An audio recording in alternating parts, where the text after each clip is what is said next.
ഹരേ കൃഷ്ണ. ഇനി നമുക്ക് 49ാമത്തെ ശ്ലോകം നോക്കാം. മനസ്സശ്ചാജയാദ്രോഗാത് പുംസാം ചൈവായുഷക്ഷയാത് കലേർദോഷബഹുത്വാച്ച സപ്താഹശ്രവണം മതം.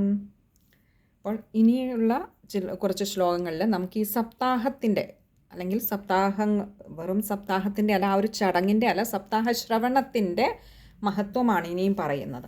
അപ്പോൾ കഴിഞ്ഞ 2 ശ്ലോകങ്ങളിൽ പറഞ്ഞതും അത് തന്നെയായിരുന്നു, ഈ ശ്ലോകത്തിലും അത് തന്നെയാണ്. നമുക്ക് നോക്കാം. മനസ്സശ്ചാജയാദ്രോഗാത്, മനസ്സശ്ച അജയാത് രോഗാത്, ഇങ്ങനെ 3 വാക്കുകൾ ചേരുന്നതാണ് മനസ്സശ്ചാജയാദ്രോഗാത്. മനസ്സശ്ച എന്ന് പറഞ്ഞാൽ മനസ്സിനെ, അജയാത്ത് രോഗാത്ത്. അജയാത്ത് ജയിക്കുക എന്ന് പറയുന്നത് നമുക്ക് വലിയ ബുദ്ധിമുട്ടാണ്. മനസ്സിനെ ജയിക്കുക, നമ്മൾ എപ്പോൾ എടുത്താലും നമ്മുടെ മനസ്സിൻ്റെ നമ്മുടെ നിയന്ത്രണത്തിലല്ല നമ്മുടെ മനസ്സ് വർത്തിക്കുന്നത് നമുക്ക് കാണാം അല്ലേ, പലപ്പോഴും. അപ്പോൾ അത് നമുക്ക് ബോധ്യമുള്ളതുകൊണ്ട് അങ്ങനെയുള്ള, പ്രത്യേകിച്ചും കലിയുഗത്തിൽ, അപ്പോൾ അങ്ങനെയുള്ള നമുക്ക് വേണ്ടി പറയുകയാണ് മനസ്സശ്ച അജയാത്ത്, മനസ്സിനെ ജയിക്കാൻ നമുക്കൊക്കെ ബുദ്ധിമുട്ടായതുകൊണ്ടും, പിന്നെയോ രോഗാത്ത്, പലതരത്തിലുള്ള രോഗങ്ങൾ കൊണ്ടും, പുംസാം, പുംസാം എന്ന് പറഞ്ഞാൽ മനുഷ്യന്, ചൈവായുഷക്ഷയാത്, ച ഏവ ആയുഷാം, ഇങ്ങനെ 3 വാക്കുകൾ ചേരുന്നതാണ് ചൈവായുഷ, ച ഏവ ആയുഷാം. അപ്പോൾ മനസ്സിനെ ജയിക്കുക എന്നുള്ളത് മാത്രമല്ല, രോഗങ്ങൾ കൊണ്ട് മാത്രമല്ല, പിന്നെയോ ച ഏവ, ച എന്ന് പറഞ്ഞാൽ നമുക്കറിയാം അത് കൂട്ടിച്ചേർക്കാൻ, അത് തന്നെയല്ല, ഏവ ആയുഷക്ഷയാത്, പിന്നെയോ ആയുഷഃ, ആയുസ്സിൻ്റെ ക്ഷയാത്, ക്ഷയം കൊണ്ടും എന്ന് പറഞ്ഞാൽ നമുക്കൊക്കെ എത്ര കാലമുണ്ടാവും നമ്മുടെയൊക്കെ ഈ ഒരു യാത്ര അല്ലെ, മനുഷ്യനായി പിറന്നിട്ടുള്ള ഈ ഒരു യാത്ര ഇനി എത്ര നാൾ, എത്ര നിമിഷം നമുക്കറിയില്ല. അപ്പോൾ അതിൻ്റെ ആ ഒരു ചെറിയ ആ ഒരു കാലയളവിൻ്റെ വലുപ്പം അറിയാൻ വയ്യാത്തത് കൊണ്ടും, അത് ക്ഷയിച്ചു പോകുന്നത് കൊണ്ടും, എപ്പോൾ വേണമെങ്കിലും ഇത് ഉടഞ്ഞു പോകാവുന്ന ഒരു കുമിളയാണ്. അതുകൊണ്ട് തന്നെ ആ ആയുസ് ക്ഷയിച്ചു പോകുന്നത് കൊണ്ടും, കലേർദോഷബഹുത്വാച്ച, ഈ കലേഹേ ദോഷബഹുത്വാത് ച, ഇങ്ങനെ 3 വാക്കുകൾ ചേരുന്നുണ്ട്. കലേ എന്ന് പറഞ്ഞാൽ ഈ കലിയുഗത്തിൽ ദോഷബഹുത്വാത്, ദോഷങ്ങളുടെ ആധിക്യം നിമിത്തമായിട്ടും. അപ്പോൾ ഇങ്ങനെയൊക്കെയുള്ള പലതരത്തിൽ നമുക്ക് ഈ പ്രത്യേക മാസങ്ങൾ വിധിക്കപ്പെട്ടിരിക്കുന്നത്, അല്ലെന്നുണ്ടെങ്കിൽ നിത്യവും പാരായണം ചെയ്ത് നിത്യവും പഠിച്ച് അങ്ങനെയൊക്കെ നമുക്കത് നേടണമെന്ന് വിചാരിച്ചാൽ പോലും, ഈ കലിയുഗത്തിൽ നമ്മൾ പലപ്പോഴും പലതിനും എക്സ്ക്യൂസസ് തേടുന്നവരാണ് അല്ല. മറ്റുള്ള പല കാര്യങ്ങളും വരുമ്പോൾ നമ്മൾ ഇതിനൊരു അവധി പറഞ്ഞ് മാറ്റിവെക്കും.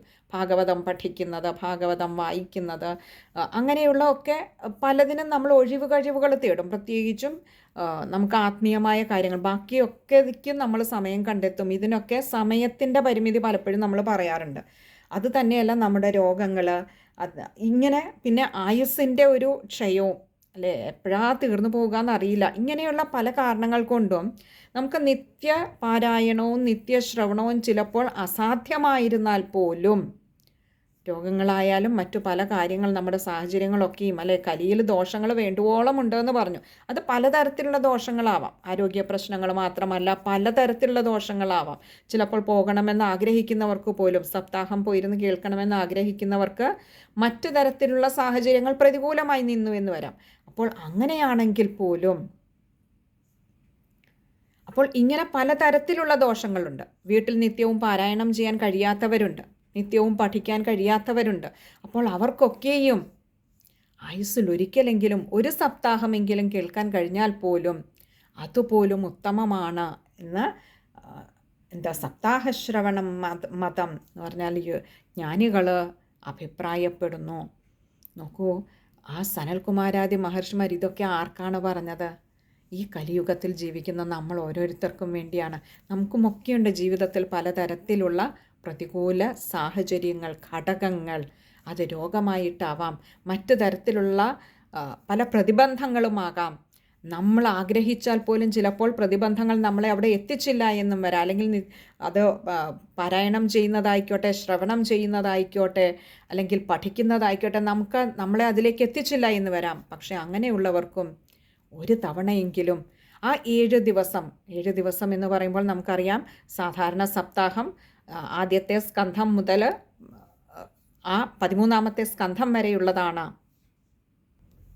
12ാമത്തെ സ്കന്ധം വരെയുള്ളതാണ്. പക്ഷേ ആ ഒരു 1 മുതൽ 12ാമത്തെ സ്കന്ധം വരെയുള്ള ഭാഗങ്ങൾ 7 ദിവസം കൊണ്ട് പറയുമ്പോൾ, സപ്താഹം എന്ന് പറയുന്ന അതിന് തൊട്ട് മുൻപുള്ള ദിവസത്തിൽ ഭാഗവത മാഹാത്മ്യത്തെക്കുറിച്ചുകൂടി നമുക്ക് ആചാര്യന്മാർ പറഞ്ഞു തരാറുണ്ട്. അവിടം മുതൽ തന്നെ ഇത് കേൾക്കണം. കേട്ടിട്ട് ഭാഗവതം മുഴുവൻ ആ ഒരു 8 ദിവസം ആകെ എടുത്താൽ അവിടെ ഇരുന്ന് കേൾക്കാൻ കഴിഞ്ഞാൽ അത് വലിയൊരു ഭാഗ്യം തന്നെയാണ്. അത് തന്നെ ഭഗവാനിങ്കിലേക്ക് നമ്മളെ ചേർത്ത് വയ്ക്കുവാൻ, നമ്മളെ ഭഗവാനിങ്കിലേക്ക് അടുപ്പിക്കുവാൻ, പരീക്ഷിത്ത് മഹാരാജാവിനെ പോലെ മറ്റ് യാതൊക്കെ നമ്മളെ ബന്ധിച്ചു നിൽക്കുന്നുവോ ആ ബന്ധനങ്ങളുടെ ആ ഒരു കെട്ടിൻ്റെ ഉറപ്പ് കുറയ്ക്കുവാൻ, ഭഗവാനിങ്കിലേക്കുള്ള കെട്ടിൻ്റെ ഉറപ്പ് കൂട്ടുവാൻ ഉപകാരപ്പെടുന്നതാണ് എന്ന് ജ്ഞാനികൾ പറയുന്നു. ഇനി നമുക്ക് ആ ശ്ലോകം ഒന്നുകൂടി നോക്കാം.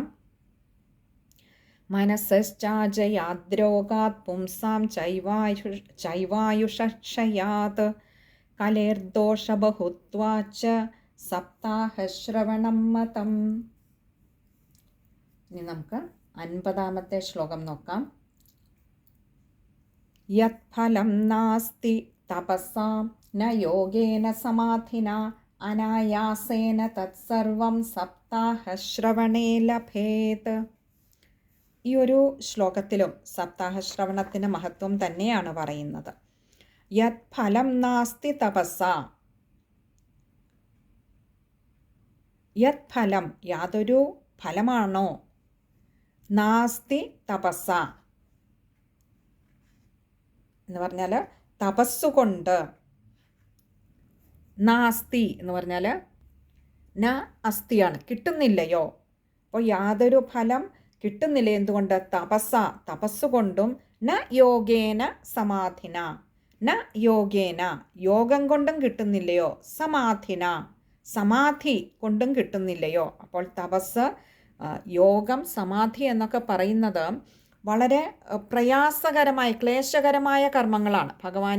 ഭഗവാനെ സേവ ചെയ്യുവാൻ വിധിച്ചിട്ടുള്ള കർമ്മങ്ങൾ തന്നെയാണ്. പക്ഷെ അത് ക്ലേശകരമായിട്ടുള്ളതാണ്. അപ്പോൾ അത്രയും ക്ലേശങ്ങളെ സഹിച്ചുകൊണ്ടും ഈ തപസ്സും യോഗവും സമാധിയും ഒക്കെ ചെയ്യുമ്പോഴും എന്നിട്ടും യാതൊരു ഫലം കിട്ടുന്നില്ലയോ. അനായാസേന തത്സർവം, അനായാസേന യാതൊരു ക്ലേശവും കൂടാതെ, യാതൊരു ആയാസവും കൂടാതെ, തത്സർവം അതെല്ലാം തന്നെ യാതൊരു ഫലം കിട്ടാതിരിക്കുന്നു. ആ ഫലങ്ങളൊക്കെയും സപ്താഹശ്രവണേ ലഭേത്, ഈ സപ്താഹം കേൾക്കുന്നത് കൊണ്ട് മാത്രം ലഭിക്കുന്നു. അപ്പോൾ വളരെ ക്ലേശകരമായി ചെയ്യേണ്ടതായിട്ടുള്ള തപസ്, യോഗം, സമാധി എന്നിവ കൊണ്ട് ഭഗവാനെ സേവിച്ചാലും കിട്ടാത്തതായിട്ടുള്ള ഫലം പോലും യാതൊരു ക്ലേശവും കൂടാതെ അവിടെ പോയി മനസ്സിനെ, അവിടെ ആ ആചാര്യന്മാർ പറയുന്നതിൽ മനസ്സിനെ ചേർത്ത് വെച്ച് അത് കേട്ടുകൊണ്ടിരിക്കുകയേ വേണ്ടൂ. യാതൊരു ആയാസവും ഇല്ലാത്ത കാര്യമാണ്. അപ്പോൾ അങ്ങനെ കേട്ടുകൊണ്ടിരുന്നാൽ പോലും ഒരു സപ്താഹ ശ്രവണത്തിലൂടെ ക്ലേശം കൊണ്ട് ലഭിക്കാത്തത് ക്ലേശമില്ലാതെ തന്നെ ലഭിക്കുവാനുള്ള മാർഗം, ഒരു എളുപ്പമാർഗം നമുക്ക് ഇവിടെ ജ്ഞാനികൾ പറഞ്ഞു തന്നിരിക്കുകയാണ്. ഉറപ്പിച്ചു പറയുകയാണ്, സപ്താഹ ശ്രവണം കൊണ്ട് ലഭിക്കുക തന്നെ ചെയ്യും. ഇനി നമുക്ക് ആ ശ്ലോകം ഒന്നുകൂടി നോക്കാം.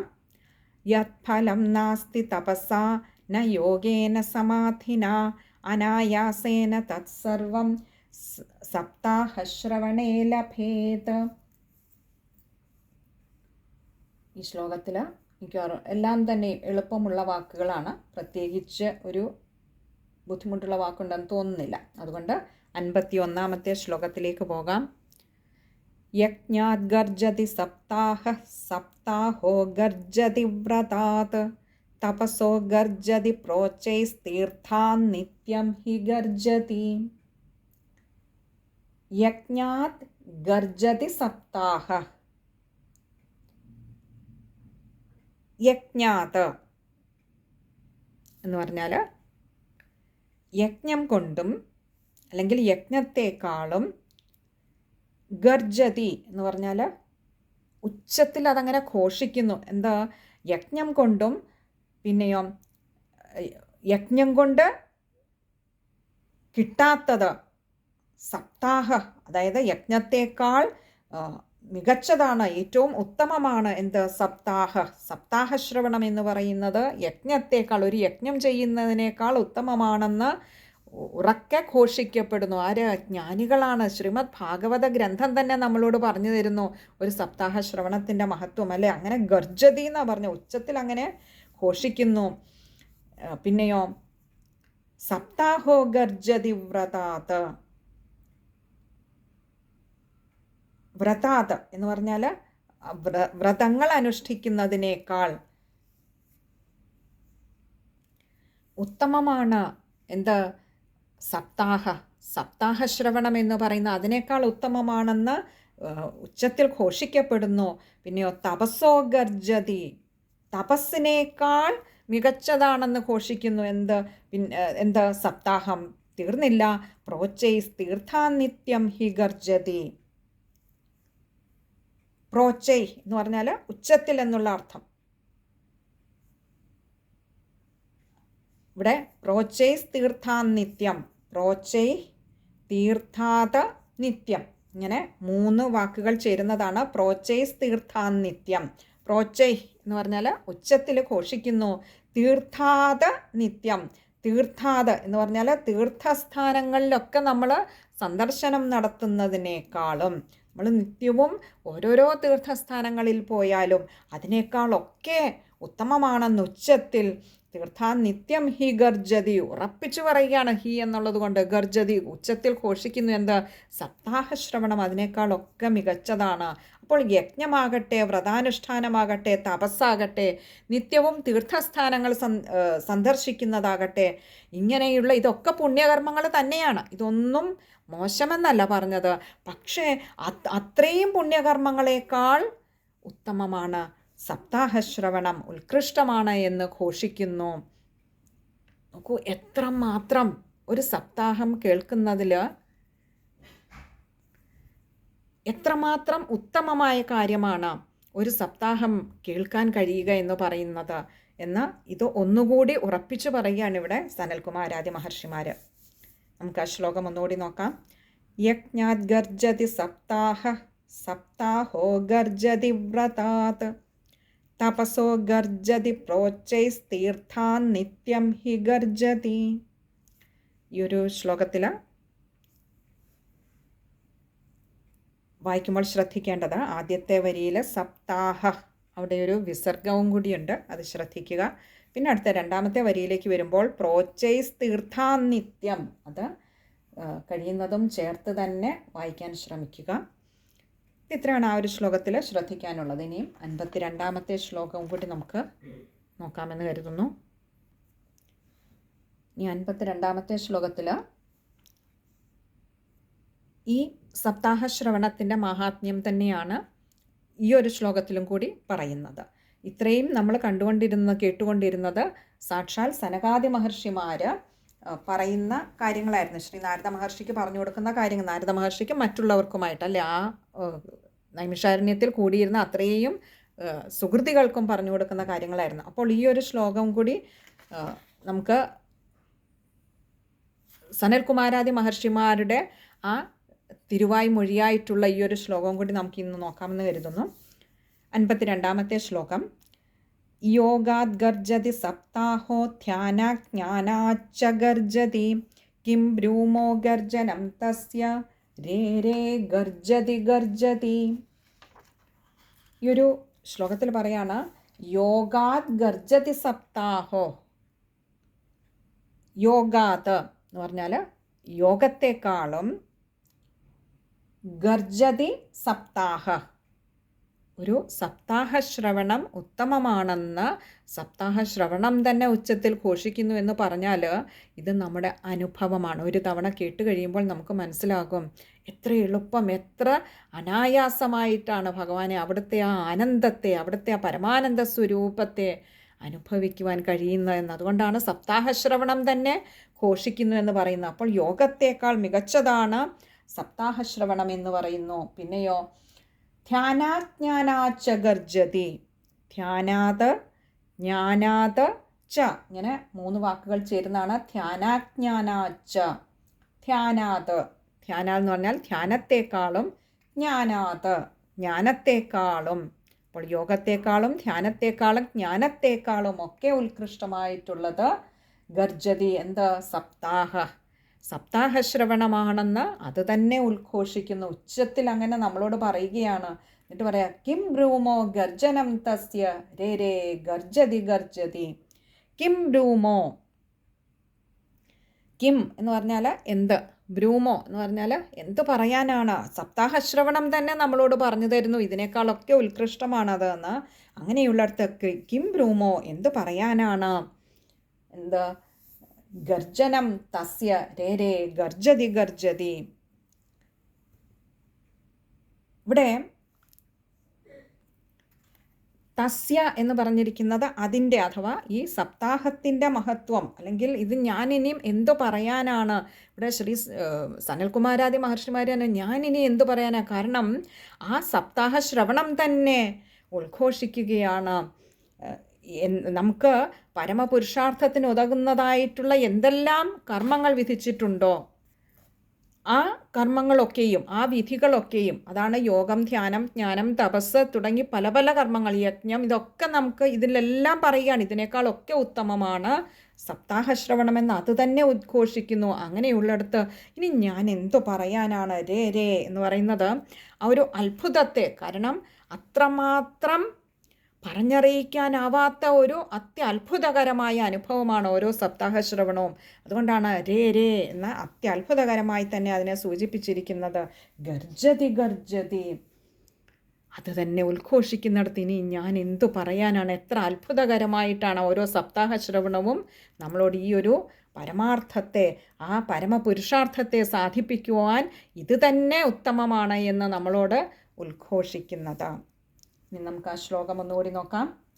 യോഗാത് ഗർജതി സപ്താഹോ ധ്യാനാജ്ഞാനാച്ച ഗർജതി കിം ബ്രൂമോ ഗർജനം തസ്യ രേ രേ ഗർജതി ഗർജതി. ഈ ഒരു ശ്ലോകം വായിക്കുമ്പോൾ ഇവിടെയും ശ്രദ്ധിക്കേണ്ടതായിട്ട് ഒരു ധ്യാനാജ്ഞാനാച്ച, ധ്യാനാജ്ഞാനാച്ച അത് മാത്രമേ ഉള്ളൂ. ബാക്കിയൊക്കെ എളുപ്പമുള്ള പദങ്ങളാണ്. കിം ബ്രൂമോ ഗർജ, രേ രേ, അതൊക്കെ രേ രേ, ഒന്ന് രേ രേ എന്നാവാതെ ഒന്ന് ഒരു ചെറിയൊരു ഇത് ഗ്യാപ്പ് കൊടുത്ത് വായിക്കുന്നത് നന്നായിരിക്കും. ബാക്കിയൊക്കെ എളുപ്പമുള്ള പദങ്ങളാണ്. ഇനി അടുത്തത് ഈ ഒരു കഥയുടെ ബാക്കി ശ്രീ ശൗനക മഹർഷി പറയുന്നതാണ്. അത് നമുക്ക് അടുത്ത സത്സംഗത്തിൽ കാണാമെന്ന് കരുതുന്നു. ഹരേ കൃഷ്ണ.